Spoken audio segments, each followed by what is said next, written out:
আচ্ছা, একটা প্রশ্ন দিয়ে শুরু করি, কি বলেন?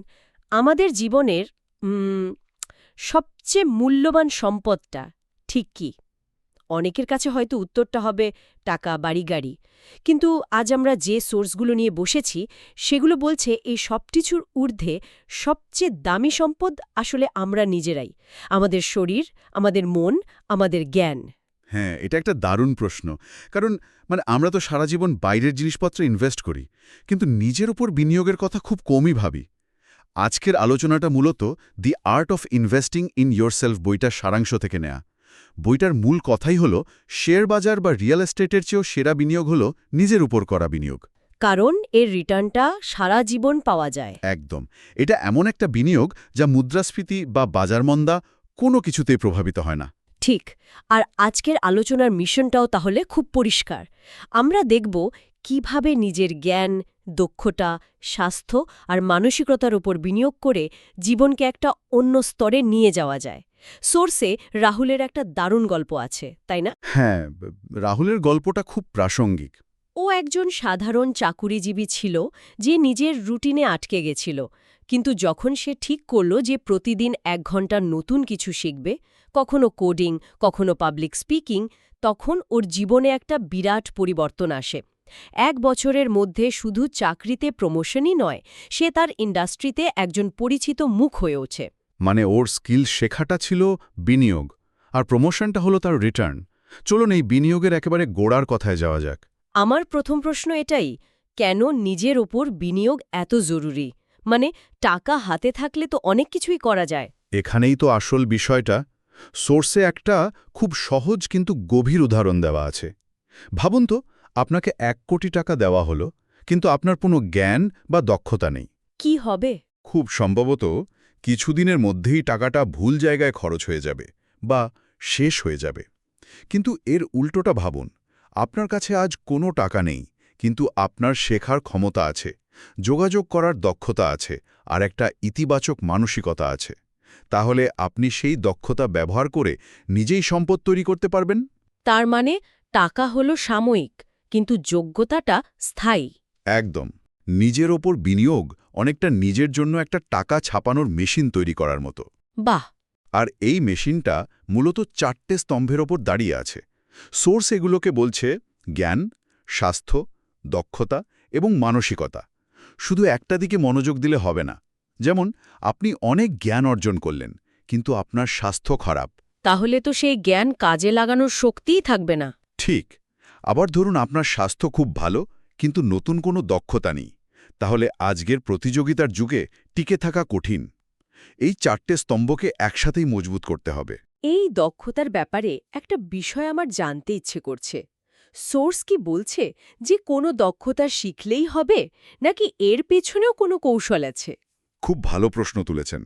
এখানে একটা গুরুত্বপূর্ণ ধারণার কথা বলা আছে, যাকে বলে টি-শেপড স্কিল।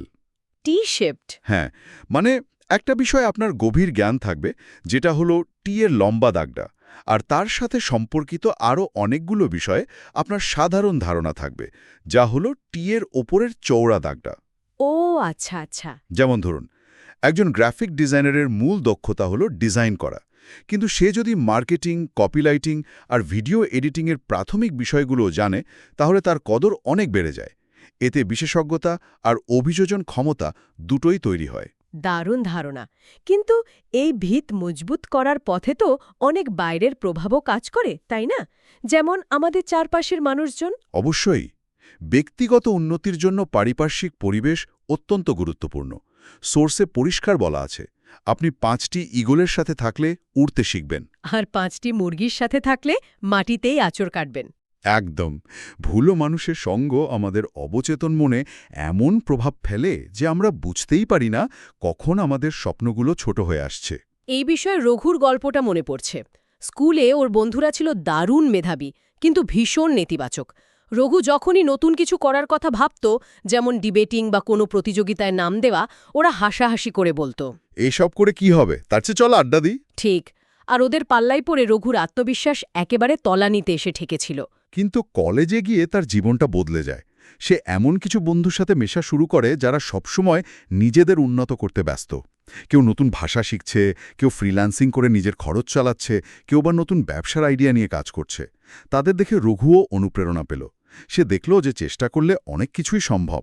ওই ইতিবাচক পরিবেশটাই তাকে নিজের সেরা সংস্করণটা হতে সাহায্য করেছিল। এখান থেকে একটা বিষয় পরিষ্কার, আমাদের সচেতনভাবে নিজের সার্কেল বা সঙ্গ নির্বাচন করতে হবে। অবশ্যই। রঘুর গল্পটা শুনে মনে হচ্ছে আমাদের চারপাশের মানুষজন আসলে আমাদের মনের আয়নার মতো কাজ করে। ওরা যা বলে আমরা সেটাই বিশ্বাস করতে শুরু করি। এখান থেকেই তো মানসিকতা বা মাইন্ডসেটের বিষয়টা চলে আসে, তাই না? একদম। আমাদের বাইরের পরিবেশটা আমাদের ভেতরের চিন্তাভাবনাকে তৈরি করে। সোর্সে রাব্বির একটা উদাহরণ আছে। সে সবসময় নিজের ভাগ্যকে দোষ দিত। আমার ভাগ্যই খারাপ, আমার সাথে ভালো কিছু হতেই পারে না, এগুলো ছিল তার প্রতিদিনের কথা। সে আসলে একটা শিকারের মানসিকতা বা ভিকটিম মেন্টালিটিতে ভুগত। কিন্তু তার জীবনে পরিবর্তনটা কিভাবে এলো? খুব সাধারণ একটা ঘটনায়। একদিন তার এক বন্ধু বিরক্ত হয়ে তাকে জিজ্ঞেস করে, আচ্ছা, তুই সারাদিন যা ভাবিস তোর সাথে তো সেটাই ঘটছে, একবার উল্টোটা ভেবে দেখলে কেমন হয়? শুধু 1 সপ্তাহের জন্য ধরে নে যে তুই চেষ্টা করলে পারবি, তারপর দেখ কি হয়। এই একটা কথাই রাব্বির মাথায় গেঁথে যায়। সে ছোট ছোট বিষয় চেষ্টা করতে শুরু করে, এবং যখন দেখে যে সে পারছে তখন তার বিশ্বাসটাও বদলাতে শুরু করে। তার মানে ইতিবাচক মানসিকতা মানে এই নয় যে জীবনে কোনো সমস্যা থাকবে না। না, একেবারেই না। ইতিবাচক মানসিকতা মানে সমস্যাকে অস্বীকার করা নয়। এর আসল অর্থ হল প্রতিটি সমস্যার মধ্যে সমাধানের পথ খোঁজার চেষ্টা করা। এটা বিশ্বাস করা যে আমার পরিস্থিতি যেমনই হোক, আমার কাছে এর প্রতিক্রিয়া জানানোর ক্ষমতা আছে। যখন আমরা ভাগ্যের ওপর দোষ চাপানো বন্ধ করে নিজের দায়িত্ব নিজে নিতে শিখি, তখনই আসল পরিবর্তনটা শুরু হয়। বেশ, তাহলে আমরা বুঝলাম যে সঠিক পরিবেশ আর মানসিকতা দরকার। কিন্তু আমার একটা বিষয় জানতে খুব ইচ্ছে করছে। আমরা সবাই তো জীবনে সফল হতে চাই, কিন্তু তাও কেন কয়েকজনই পারে আর বাকিরা পারে না? সোর্স কি এর কোনো মূল কারণ চিহ্নিত করেছে? হ্যাঁ, করেছে। আর কারণটা হলো ডিসিপ্লিন বা শৃঙ্খলা। সোর্সে মোটিভেশনকে আগুনের ঝলকানির সাথে তুলনা করা হয়েছে। আগুনের ঝলকানি? হ্যাঁ, এটা হঠাৎ করে জ্বলে ওঠে, আপনাকে কয়েকদিন খুব উজ্জীবিত রাখে, তারপর আবার নিভে যায়। কারণ মোটিভেশন আমাদের আবেগ বা অনুভূতির উপর নির্ভর করে, যা বদলাতে থাকে। কিন্তু ডিসিপ্লিন হলো একটা সিস্টেম তৈরি করা, যেখানে অনুভূতির কোনো ভূমিকাই নেই। বিষয়টা একটু উদাহরণ দিয়ে বোঝালে ভালো হয়। অবশ্যই। অমিত আর বিকাশের গল্পটা ভাবুন। দুজনেই বন্ধু, দারুণ উত্তেজনা নিয়ে একটা অনলাইন ব্যবসা শুরু করেছিল। প্রথম কয়েক সপ্তাহ দুজনেই খুব মোটিভেটেড ছিল। কিন্তু মাসখানেক পর অমিতের অজুহাত শুরু হলো, আজ মুড নেই, কাল করব, আজ বন্ধুদের সাথে আড্ডা আছে। সে কাজ করার জন্য মুড আসার অপেক্ষা করত। আর বিকাশ? অন্যদিকে বিকাশ একটা নিয়ম বানিয়ে নিয়েছিল। যাই হোক না কেন, সে প্রতিদিন সকাল 10টা থেকে 12টা পর্যন্ত ব্যবসার কাজ করবে, তার মুড থাকুক বা না থাকুক।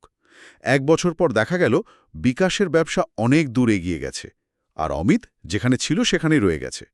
বিকাশ আবেগকে সিস্টেম দিয়ে বাইপাস করেছিল। এই ডিসিপ্লিনের অভাবটাই তো মনে হয় অজয় আর নীলমের গল্পেও ফুটে উঠেছে, তাই না?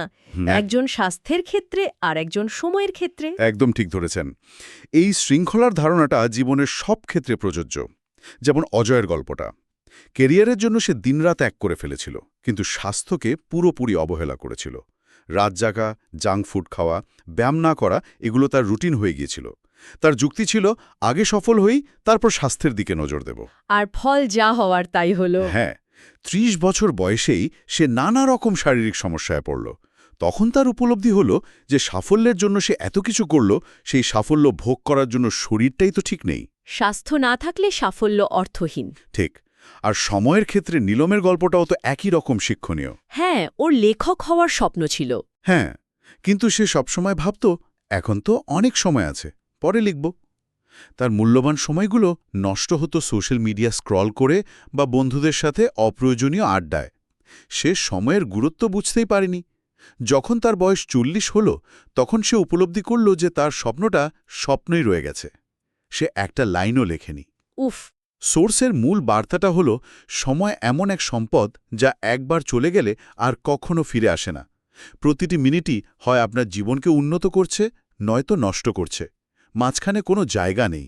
তার মানে নিজের উপর কাজ করার পথে সবচেয়ে বড় বাধাগুলো কিন্তু বাইরে থেকে আসে না, আসে আমাদের ভেতর থেকে, যেমন এই শৃঙ্খলার অভাব বা ব্যর্থতার ভয় বা অন্যের সাথে নিজেকে তুলনা করা। একদম। ব্যর্থতার ভয়টা নিয়েই প্রথমে কথা বলা যাক। আমাদের সমাজ তো ব্যর্থতাকে একটা বিরাট অপরাধ হিসেবে দেখে। এখানেই দৃষ্টিভঙ্গি বদলানোর প্রয়োজন। সোর্স বলছে ব্যর্থতাকে একটি ভুল হিসাবে না দেখে একটি ফিডব্যাক বা তথ্য হিসাবে দেখা উচিত।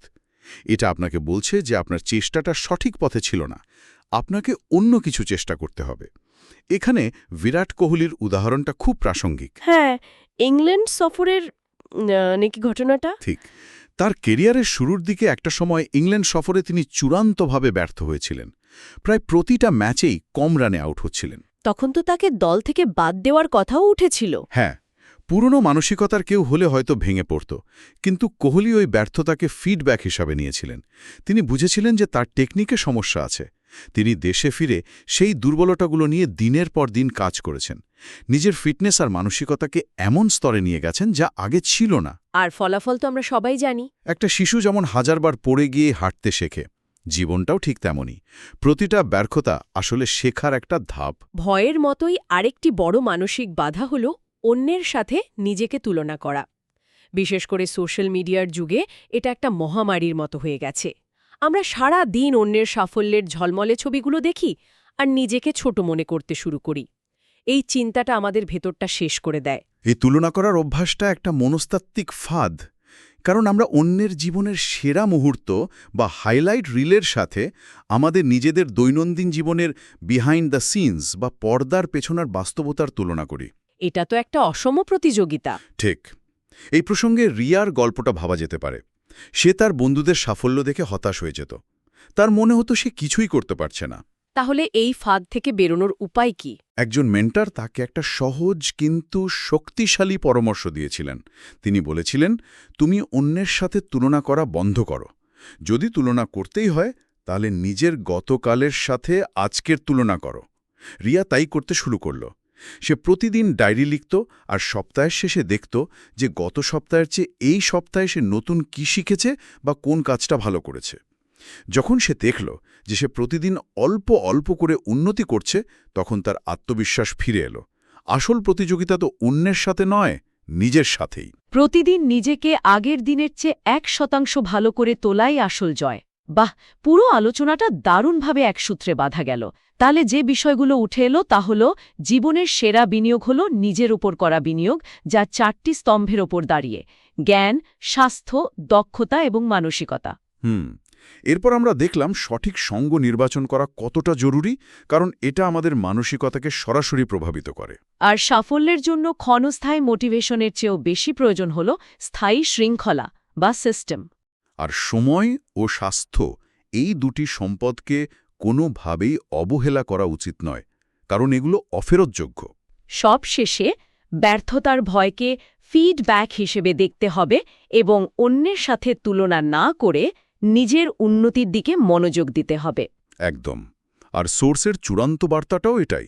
শুধু শুনলে বা জানলে হবে না, জীবনে পরিবর্তন আনতে হলে পদক্ষেপ নিতে হবে। জ্ঞান শক্তি নয়, প্রয়োগ করা জ্ঞানই আসল শক্তি। প্রতিদিন একটু একটু করে নিজেকে উন্নত করার চেষ্টা করতে হবে। এই অভ্যাসগুলো একদিনে গড়ে উঠবে না, কিন্তু ধারাবাহিক প্রচেষ্টা থাকলে পরিবর্তন আসবেই। ঠিক। পথটা হয়তো সবসময় সহজ হবে না, কিন্তু যদি নিজের ওপর বিনিয়োগ করার সিদ্ধান্তটা নেওয়া যায়, তাহলে কোনো কিছুই অসম্ভব নয়। এই আলোচনা থেকে একটা বিষয় স্পষ্ট, যে আমরা প্রত্যেকেই নিজের জীবনের সবচেয়ে বড় সম্পদ। তাহলে শ্রোতাদের জন্য একটা চিন্তার খোরাক রেখে যায়। যদি নিজেকে একটি শেয়ার বাজারের স্টক হিসেবে ভাবা যায়, যার নাম আমি, তাহলে আজকের দিনে কোন কাজগুলো সেই স্টকের মূল্য বাড়িয়েছে আর কোনগুলো কমিয়েছে? একটা নতুন বই পড়ার চেষ্টা নাকি সোশ্যাল মিডিয়ার সময় নষ্ট? নিজের ব্যক্তিগত স্টক মার্কেটের আজকের রিপোর্টটি কেমন দেখাবে?